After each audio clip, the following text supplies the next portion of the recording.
the creepiness and creep factor that kind of trying to. Sorry, that sounded really bad, but it's just that's how it was. Slurping some noodles, I see here. Yeah, I'm sorry. It sounds really bad, but that's exactly how it felt watching Satan talk. 1, 2, 3, 4.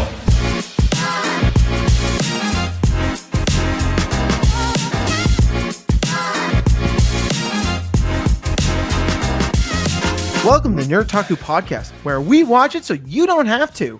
I'm your host, Eli. With me is my co-host, Ben. Hello, listeners. Happy to be here. This week, we're reviewing the 2005 thriller, Constantine. Spoiler warnings ahead. Ben, my dude, are there spoilers? Every week, man. Every week. Amen to that. Director, Francis Lawrence. Main cast, Keanu Reeves, Rachel Weisz.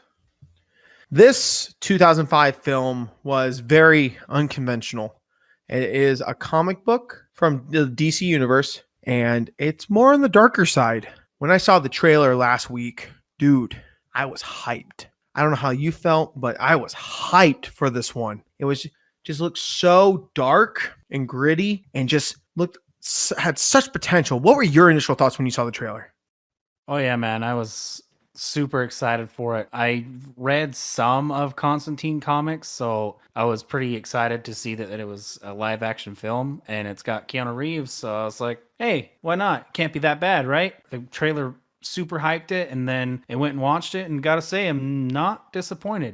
No, I love that stylized 2005 trailer they gave. It was so good. This film on IMDb got a 7 out of 10. And the synopsis of this film is supernatural exorcist and demonologist John Constantine helps a policewoman prove her sister's death was not suicide, but something more. From that synopsis, that's a pretty good synopsis. It's pretty self-explanatory, very simple, very straightforward, wouldn't you say? Oh, yeah, absolutely. It basically explains the story right there, but we'll get a little more into depth as we talk about it. Yes, we shall. So for the rating, I gave it an 8.75. I ended with an 8.5. All right. I'm excited to see what we had in common and what we had different. Let's get going. Let's start with plot. Plot got a 1. Plot got a 1. It was... my question to you, Ben, why couldn't it not get any lower than a 1? The story was crisp, precise, pristine throughout the entirety of this film. There was no deviation from the original explanation of the plot. Constantine is a character who can go between worlds, whether it be hell or earth, and his natural ability is to fight off demons to prevent possessions. He's trying to figure out why a demon soldier ended up possessing a little girl, and then as the story progresses, he finally figures out that Gabriel is trying to help Mammon, or Mammon, however you want to pronounce it, which is Satan's son, come to Earth and basically make the humans earn their right to be welcomed into heaven by God. He has to go through trial and error all throughout this movie to figure this out. It's just intense. It's got its high points, its low points. It's got not a ton of filler like a lot of these standalone Marvel DC movies have when they're trying to first introduce a character. It basically takes 15 minutes of the first of the film to introduce Constantine, introduce the plot, and then gets right into the thick of it. There are no real slow points throughout this film. It's just bam, bam, bam, straight through, no problems. It just flows without any real low points. It was a perfect run through, no side plots, no slow points, just perfect. I truly agree with you there. There was not a slow moment. I could honestly say this whole film, I was encapsulated very quickly. I loved the idea of this guy who ultimately killed himself, but came back. And then he's now trying to barter his way back into heaven. It's such a clever concept. And it's not really that common of a story. Like, I never thought this was a DC at all, personally, because I never really When you think of DC, I think of men in leather suits. It's uncomfortable. But when you see a man in a suit with tattoos on his arm, yeah, okay, I can get by that. I can vibe. I can vibe with the grittier side of this. It was such a smooth transitional plot. There was really no dead air. There's even funny moments throughout. In a thriller, I thought it was just classic. It was a good plot. The ending, I was kind of expecting some John Constantine to find a way to get out of dying, going to hell by the end, but it was a clever way of how they did it. Acting. That one got a 0.75. That got a 0.75. Why couldn't it not be a 1 to you? Supporting cast. The main cast was great. Keanu Reeves and Rachel Weisz, they performed beautifully. They had a really great connection throughout. I didn't really feel any uncomfortableness or hiccups. I have to say, I think it came down to Satan. He was not my favorite. He played a creep pretty well. I found that his character was a bit more a disgusting kind of feel when he came on screen. It was just subpar acting, kind of felt like a forced, not sure what kind of character he wanted to portray on screen, so he just kind of threw something out there. I can't say it was terrible, it just wasn't peak. And then there's Gabriel. Not a huge fan of Tilda Swinton. I loved her in Lion, Witch, and Wardrobe. She played a great Ice Queen, but her in this felt wrong. Like, she plays a great bad guy. She really does. But it just didn't feel like a character fit for her. When Constantine first goes in, you could tell that there was something wrong with Gabriel. You could tell that she wasn't a good angel. And then the end came and she's right there to release Satan's son. And you're just like, yeah, okay, well, I saw that kind of coming from a mile away. I don't think you were supposed to feel that with Gabriel. I think they wanted it to be more of a surprise factor. And the way that Tilda delivered Gabriel kind of didn't hide anything, you know? It was supposed to be a surprise factor that wasn't really a surprise factor. I totally agree with you there. Gabriel was not that good. She has played outstanding roles, but I feel like this role for her was her trying a new thing that wasn't good. Like, yeah, she played a villain in Lion, Witch, and Wardrobe as the queen. She did really good at that. But this one was more on a monotone scale where you had to be emotionless, like no emotions at all. And you could see that it just wasn't a fit. Yeah, it just wasn't a fit for her. And Satan, yes, Satan was creepy as fuck. He was very uncomfortable. He even got nominated for worst acting for this role. So like you could see that people resonate with us that he's not that good at this role. I completely agree with that. That was just when I found that out, I was like, okay, well, I can see why. Yeah, it was not good. But Keanu Reeves and Rachel Weisz, top-notch duo. I mean, she killed it in this role. Rachel did. It was one of the better roles. But Keanu, oof, John Constantine, he showed a lot of remorse, but it was like emotionless. He was so just trying to save his own bacon for the whole film. Like, I want to go up to heaven. I want to go up to heaven. If I help this girl, well, I go up to heaven. And then that ultimate sacrifice thing, so good. Keanu Reeves made this character, and I love the fact that he actually calls this his favorite role he's ever done. Out of all the films he's done, he loves John Constantine the most. So he put his heart and soul into it, and I enjoy it so much. I was actually pretty surprised because his character as Neo basically matches his character as Jack in Speed, as John Wick, as a lot of his characters, but he also separates a lot of them. He does a great job in making Constantine something completely separate of what his, let's say, typecast. He's not really typecasted, but he has this persona about him that basically puts him in the same role over and over. He was able to separate that and bring it in as Constantine. He was Constantine, and I'm really impressed with the way he portrayed Constantine himself.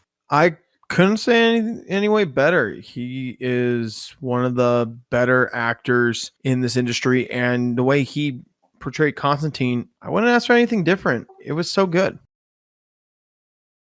Character development. 0.75. I gave it a 0.75. I just think that the character development really wasn't there for a majority of the group that was on the camera. Gabriel regressed so abruptly. It was such a like downhill immediately because you felt like Gabriel was going to go up and up and up. Villain, all of a sudden the regression, and it was like a flop aggression. Yeah, I was expecting God to like disown Gabriel a little bit. It wasn't anything special. John was by far the best in his development. He did go from this guy who was being selfish about trying to get his ticket to heaven to basically doing a self-sacrifice so he could save this girl for Rachel's character. And I found that to be admirable. It was so good. And Angela in the story, she really showed that she wanted to be there. She wanted to help her sister. Yeah, she became the DID, the damsel in distress, basically at the end, but she had some progression. And dude, Chaz, my man, Shia LaBeouf, my man. I love the kid. It was so good. Sadly, he had to die. But, it was awesome to see that progression that small little role had from being basically what he calls himself a slave to making the bullets to actually going in there and doing the job and helping Constantine. Oh, it was so good. But everyone else, like flat. It was boring to some points with some of the other characters. The side characters really didn't do anything to add to the progression of their development. So that's why I gave the 0.75. I completely agree. Angela's character started out as this female who had these premonitions of her sister's death, found her sister dead, and wanted to figure out what had happened. And she just continuously progressed throughout. Everything she did was to progress through the story. She found Constantine. She listened to what he had to say. She let him show her the way into the other realm. She did everything she could to understand Constantine's life so she could fight this. Constantine, man, he continuously developed throughout. At first, it was all me, me, me, me. Like you said, it was just me, me, me, me. I have to get into heaven. I got to find a way into heaven. I've done all this to save these people. How do I not already have a ticket to heaven? And it's because it was all for him, not for anybody else, but for him. Until it came to Angela almost dying. Gabriel's about to cut her open with the spear of destiny, the one that pierced Christ, and Constantine slits his wrists to make himself die. And that's when Satan responds. And as Satan is about to take Constantine to hell, he has one request: save Isabel from hell. Let her go. That's Angela's twin sister. So he does it, and he's dragging him to hell. And that's when he's about to go to heaven. And because he said, take me, fine, but let her go, that is the ticket that got him his rise into heaven. Although Satan ruined it by grabbing him, getting rid of his cancer, and throwing him back on the ground, not letting him die. But still, he almost made it. He almost ascended. He finally reached the point where he got his ticket to heaven because he was sacrificing himself for somebody else. Rather than progress himself and try to get himself into heaven, he was going to let himself go to hell to get someone else into heaven, which was phenomenal. And as you said, Chaz, little part, tiny little part, but he knew all this information and went out and helped Constantine, ended up dying, but damn, it was good. I could justify even a 0.85, but that's too far in between that it can't quite jump to a 1, so I put it to a 0.75. I agree with you there. Sound and music. Dude, that got a 1. So I'm in between. I'm in between a 1 and a 0.75. I want to hear why you gave it a 1, and maybe it may teeter me over. I'm not like that 0.87, I'm in that middle ground. Like I'm flip-flopping here. Why'd you give it the 1?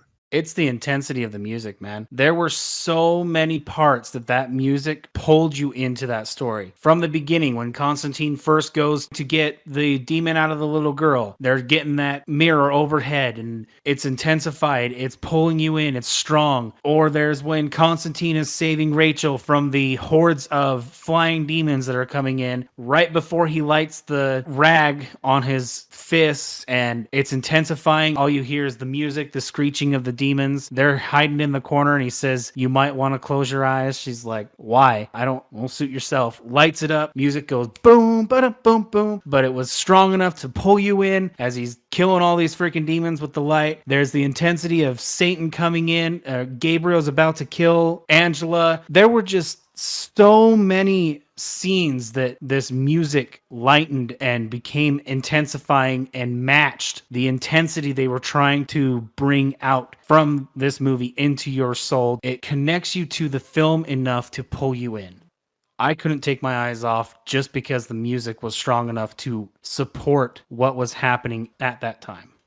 Okay. After your discussion, I'm going to give it the 1. I do agree with you on a lot of the points. It was good. It was intense. It was very captivating. It's very mesmerizing. It keeps you wanting more. It's such a good score. I really did love the thriller aspect of this score. It brought in the thriller, and I really enjoyed that. I'll say this film for a thriller had one of the better scores that I've heard. And I really do appreciate the work and effort that they put into this whole film to make the sound and the music very exciting, very adrenaline filled, and very intense. Yeah, I guess the word I was looking for is captivation. It was so much so that it pulled you in. It made you not want to look away from the screen because you could see how well it was connecting with every scene. Every song matched each scene exactly how it should have, with proper intensity and strength and mesmeration. Cinematography and animation. That got a 1. I gave it a 0.75. Tell me why. So it's more on the special effects side of this. I'll say this. Some of the special effects did not age well. It did not really age like fine wine. It aged like fine cheese. I really do feel that the special effects for Balthazar, it looked good, but it wasn't amazing. You could see that it came out in 2005. Like it just didn't age well. Some of the shots they did, phenomenal work. I love a lot of the shots they did. The slow-mo when Gabriel was about to stab the son of the devil out. And then the depiction of hell was very creative. Wasn't expecting to see that. I was not expecting that type of hell. And when they showed heaven, I was like, all right, it didn't, all the CGI that I saw, yes, the movie came out in 05, so I gave it the caveat, like, yeah, it's going to be older CGI, but to me, it just didn't age well for my liking, so I had to give it the 0.75, but I'm not saying anything negative about the cinematography. It was phenomenal in my eye. So yeah, there were a few hiccups in the CGI. I agree. Like, as you were saying, Balthazar's demon side wasn't the best. You're right. But when he was taken out by Constantine and it was just bits and pieces of his face, for being 2005, I think that aged pretty well. I think that it was still better than a lot of stuff that came out in the early 2000s. One thing I do have to criticize is the death of all the cattle as the guy is walking with the spear. I'm like, okay, well, you can see that all of those are definitely CGI. That's obvious there. But it was just a small blip because there was the premonition that Angela had of Isabel dying, how the wristband was, she ripped the wristband off, it flew past her, blew in the wind, then came back. Isabel was on the other side and came back into the screen. There's the fourth person bug splatter on the screen when Constantine is fighting the bug demon and the truck hits it and he ends up kicking the crabs and bugs on the road and it splatters into the camera. The fourth person splatter. I thought that was really creative because a lot of the time the comics gave the fourth person view as if they were talking with the audience, just like Deadpool does. And so the way to incorporate that into this film was through the splatter onto the camera, which was, I thought, pretty cool. And then like the freaking bug coming out of B-Man's eye. I cringed like hell, but it was cool to see. It's like crawling under his bottom eyelid and then just pops out onto his eye. For 2005, man, you gotta give it the props. It was done really damn well. And then the glass shattering as Satan is walking through this doorway and it's just kind of bouncing off of him like nothing. Everything's paused. Gabriel has the spear over Angela's stomach and the glass is just kind of bouncing off of Satan as he's walking into the room. He grabs and then time speeds back up. Or when Constantine first goes into hell, well, Rachel leaves the apartment. Everything starts slowing down. Her hair is swaying, but then it freezes in place. There was just so much good that the little blips of bad did not affect the cinematics in this at all. I agree with you that some of the shots, like the door, that was one of my favorite shots, how they did it. Like going from her slowing down the door, him getting in, breathing in, looking at the cat, back, forth, back, forth, back, forth. That was so clean by like the milliseconds of the door. And she stands there for maybe like 2 seconds, 3 seconds. And it's like, okay, we're back. That's impressive. The cinematography in this film was outstanding. I just can't get over some of that CGI work. I agree with you. '05, it was impressive, but like I said, if I had to tell someone today, watch this film, don't worry. The CGI, you may not cringe by it, because if you get a younger audience on this, they're going to look at it and probably turn away sometimes, because younger audiences look for the bullshit of, I want everything HD. So I appreciate it, but I know that it did not age well personally. Yeah, okay. Understanding the way, looking at a younger audience, I can see why not aging well would be in effect. I just remember growing up with these kind of things, and that's why in my head. But still, I think for 2005, it's very deserving of a 1. And I see where you're coming from. Growing up in that era, I understand that. Directing. That got a 1. That got a 1 as well. Why did you give it a 1? I strongly feel like Francis took the time to go through Constantine's story and fully put Constantine on the screen. It was going to be John Constantine, and that's exactly what was portrayed here. I fully believe that the director said, Keanu, read these, figure out this character, follow it to the T. This is Constantine, and that's what he did. He was Constantine. I also feel like the way he sound music, sound choices, cinematics, intensity, soft spots, sad spots, it just so much throughout this film. I just feel like he progressed it flawlessly. It flowed with no hiccups. Any questions that came up were answered within minutes. Francis Lawrence saw a vision, knew what he wanted, and boom, pulled it off. That's plain as day. That's straight up. That's exactly what he wanted. That's exactly what he got. Cinematics, sound, dialogue, acting, all of it. Beautiful. I just feel like he knew exactly what he wanted, and it was shown on screen. It was almost perfect. I agree with you. The directing in this film really showed the test of what a director who came out of music videos could do. Like we've seen movies like Basketball Diaries was from a director who did nothing but music videos, and that fell flat. It was awful. But Constantine, this guy had a vision. This guy had an idea. He probably was a big fan of the Constantine comics, and he knew what he wanted, and it showed in his work. And I love the fact that it showed in his work. It was by far one of the best things he's ever directed. And this guy directed some iconic films like Hunger Games and a few others. And he showed with this being his first directorial movie that he could stand the test of time. He was such a good director for this. And I think him and Keanu Reeves had a vision, and it worked out beautifully. I completely agree. For being his first major picture, damn, dude. Kudos to you. You showed you could do it, and you did it. This movie in and of itself shows that he knows what he's doing. Even though he came from music video background, I agree with you. He knows what he's doing, and he showed it. This gentleman, just to talk about a couple of the things he did, he is the director of I Am Legend. He's the director of The Hunger Games. Actually, he didn't do the first one. He did from the second one on. He even did the new prequel one that just came out. He done Slumberland. He's done Red Sparrow. He's actually a well-renowned director, and I gotta give him kudos for willing to take a project so different than anything he's done with his music videos. It looked like he did a lot of hip-hop music videos, so kudos to him. I appreciate the chance he willingly took. Strong ambition, and that's what showed that he's like, you know what, I like music videos, but I'm gonna try my hand at a fucking movie. And since then, boom, it's just skyrocketed. Attraction. 0.75. I gave it a 1. Why'd you give it a 0.75?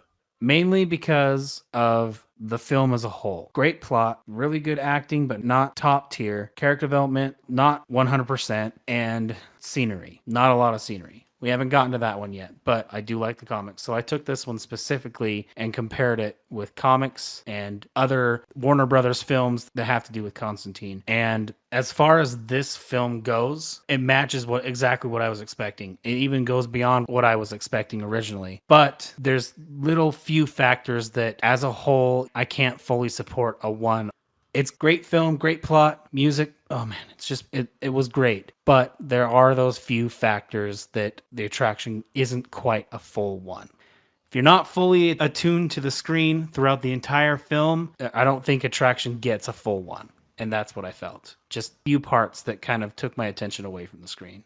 From the moment I saw this trailer, I was super hyped. I was on the ball, like, this is going to be such a great episode to review. And I agree with you. I truly don't like that actress, Tilda. I don't like her as an actress. I find her work to be somewhat unsettling to me. I'm not a real big fan of her work. Like, a lot of the stuff she does, I'm just not a big fan of. But in this film, I was more excited to see how Keanu Reeves was going to do this portrayal. And, I couldn't get my eyes off that screen. That screen was glued. Like, I loved Keanu Reeves. I love Rachel Weisz. I just love the dynamic duo. It was so good. I love the witty banter that they were giving to each other. They were like flirtatious, and it was like, ooh, I gotta keep watching. Let's see what happens. It was so good. Yes, Satan, played by Peter, and Tilda, those two, it was a rough ending. It was a little bit of a rough ending, but my eyes couldn't leave that screen. I wanted to see what was gonna be next. So that's why I gave it the 1, because my own eyes were just glued. It was hot glued to that screen. I understand. Mine weren't. 'Tis what it is. Dialogue. That one got a 0.75. I also gave it a 0.75. Some of those lines were so funny. My favorite line was when Angela was getting ready to do the submersion in the bathroom, and she's like, do I have to take all my clothes off? And John's just standing there. John, are you going to answer? I'm thinking, really? And then it's like, you can keep them on. It was like the witty little banters. Okay, there is a flat point. I think you're going to bring this up too. There was one line. It was like, what are we going to do? I need food. Like, what? He was just thought, I'm hungry. What? Help me. I just felt like some of the lines were a little off. Gabriel, I'm going to say it again. There was nothing coming from that character that was rememberable at all. And the dialogue was good, but I was looking for peak and I only got good. So that's why I'm giving it a 0.75. Yeah, I had a few lines that stuck out to me. One of them was delivered by B-Man. John is asking him if it's possible for demons to cross over fully. Just be themselves, not possession. B-Man says, it's not possible. We're finger puppets to them, John. They can use us, but they can't come through. That right there is the basic setup to this entire plot. John is trying to figure out how the hell all these demons are breaking through, coming into this plane when they're not supposed to be able to. That's perfect for this. I liked when Constantine, again, when it goes all dark on the street, and Constantine kills them all after lighting the cloth. And he just says to himself, it just kind of reminded me of like a Die Hard reference where John McClane why are they all John? Sorry, that's a little tangent, but why are they all John? John is a very easy name to say. And when you think about it, John McClane, John Constantine, John Wick, they're just very easy names to remember and get off and roll off the tongue. Apparently. That's a side tangent. Anyways, it made me think of John McClane, how he, go to a party, John, have a few laughs. He says that, and Constantine kills these freaking demons, and he says, demons stay in hell. Yeah, tell them that. It's like witty. I love it. It's sarcastic and fun, and I love it. There's another one when Angela says, I guess God has a plan for us, and Constantine is, God's a kid with an ant farm, lady. He's not planning anything. In that reference, it's basically him saying, we make our own paths. In his eyes, there is no plan for any certain person. It's whatever you make your life. And that's why it's referencing an ant farm. The last one that I thought was really funny is after Constantine is fighting Midnight, got his freaking fingers up in his stomach, and John finally convinces Midnight to let go and help him in the chair. He lets go, and Constantine's just, it's a $200 shirt, by the way.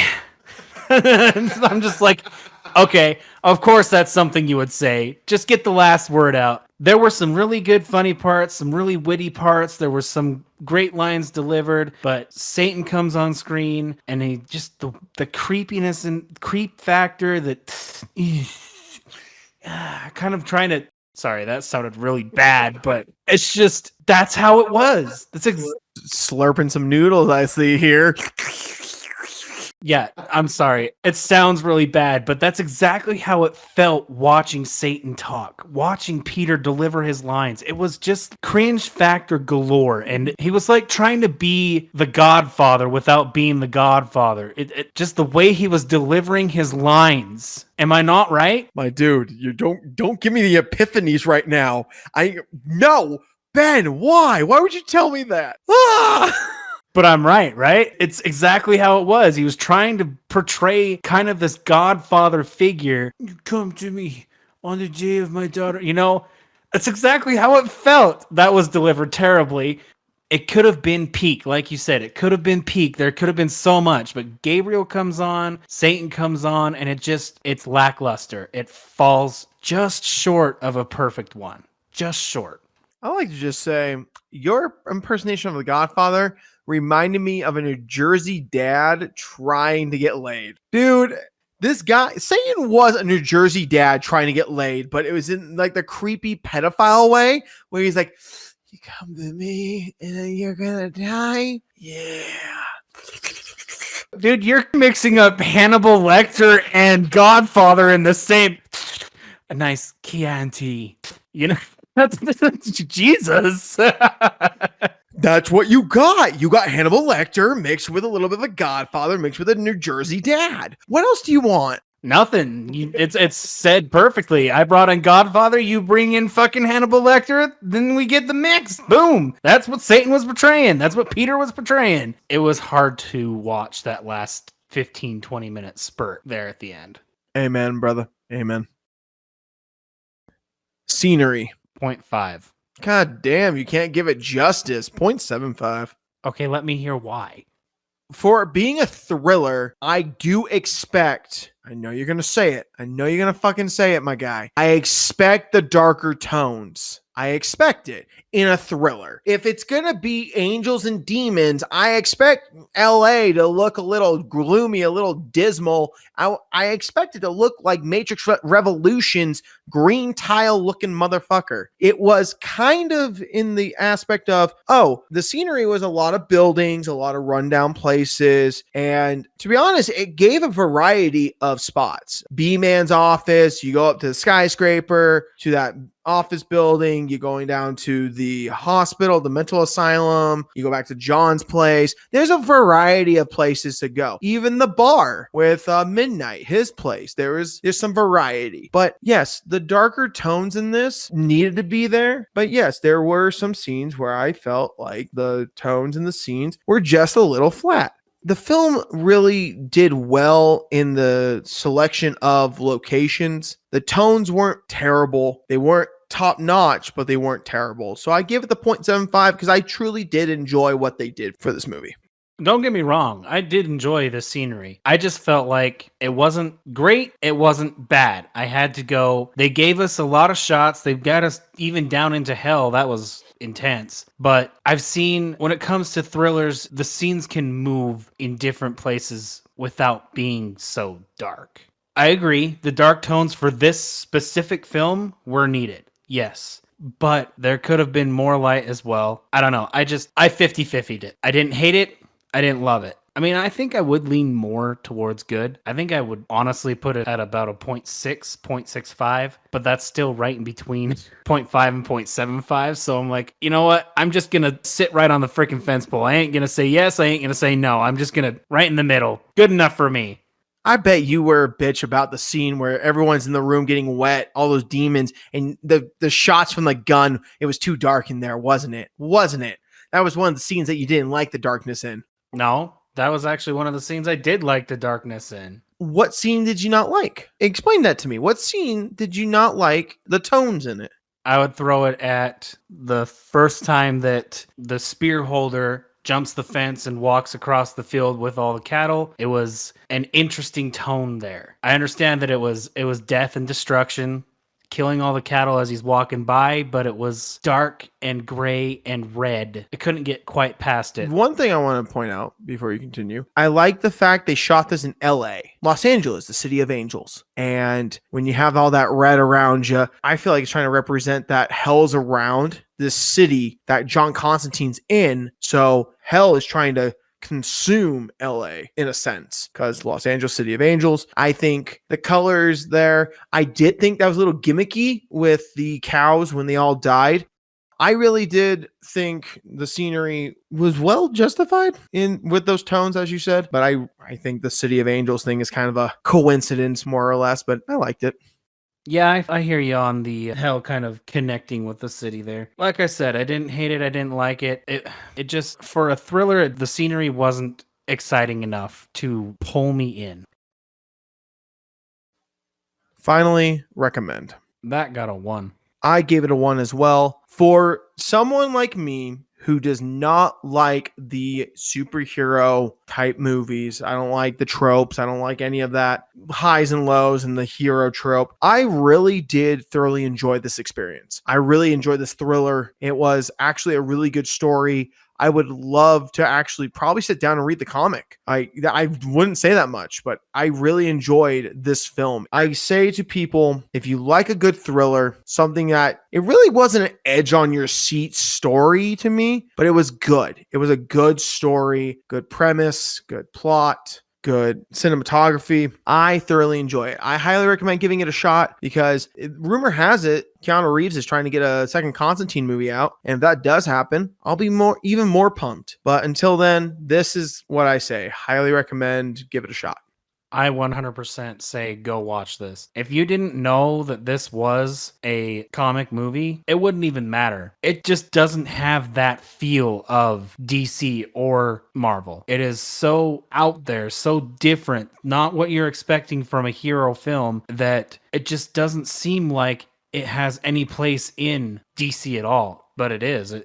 He actually is part of, well, he doesn't become part of the Justice League, but the Justice League relies on him a lot when it comes to magic. Anyway, off topic. Give this a watch. It is action-packed. It is a very exciting, movable flow that will keep you engaged and captivated throughout. Its sound and music really catches you. Acting's great. It's just full-blown, 100% a great film. You will not regret giving this one a watch. My total overall is an 8.75. Mine stated an 8.5. As we wrap up, I'd like to talk about next week's episode. I'm super excited to talk about the 2022 anime movie, Suzume. With this trailer, dude, the song is iconic. Dude, you hear this in the anime community? It's like, it's so good. Dude, I was pumped. I'm hyped. I'm so excited to see this. It looks gorgeous. Breathtaking animation. Oh my gosh. This looks like it could be a game changer in the anime community with this movie, I think, for the future. So I'm putting this on a high note. I'm going to do an 8.5. I am super stoked to actually see this one. I watched trailers before. I've been counting down, and I still haven't had a chance to see it, so I'm really happy to actually go watch this one. I don't have any fucking clue what the plot is. I just don't. The trailer shows a lot. All I know is this guy is looking for a door. They find a door. If they don't lock the door, apparently the world is going to end. Some type of catastrophe is going to happen. I have no fucking idea, but the art is fucking insane. At least in this trailer, high hopes, high fucking hopes. And I am putting that at a 9, my friend. God damn, my dude, a 9 and an 8.5 for next week's Suzume. As we wrap up this episode of Nerd Taku Podcast, I'd like to thank everyone for tuning in to this week. I'd like to remind you that you can find us on all streaming platforms. We are on Instagram and Threads if you want to follow us at nerd_taku_podcast. We're on YouTube under Kingdom Notes Studios. I'm Eli. And I'm Ben. Have a safe week and have a Merry Christmas. Merry Christmas, everybody. Hope to see you next week.